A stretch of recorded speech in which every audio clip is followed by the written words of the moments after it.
Pnevmoniya, yəni bildiyimiz sətəlcəm pnevmoniyadır və bu zaman əsasən ağciyər, bronx və alveollarda genişlənmələr baş verir, bəlğəm olur. Bəlğəm nə qədər təmizlənib qurtarmayıbsa, pnevmoniya da o qədər davam edir.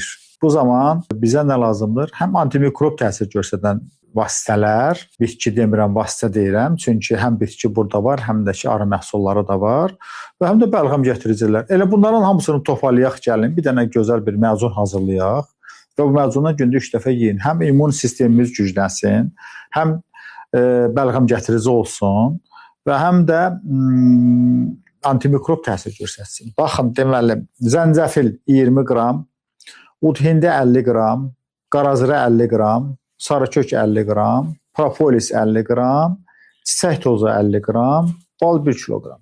Bunu təkrarına bizim verilişimizə baxdıqdan, verilişimiz qutarandan sonra mən YouTube kanalında olacaq, orada da təkrarına baxarsınız.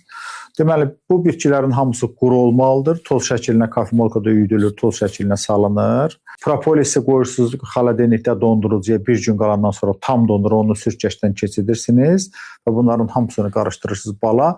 Gündə 3 dəfə yeməkdən yarım saat əvvəl bundan 1 çay qaşığı yeyirsiniz.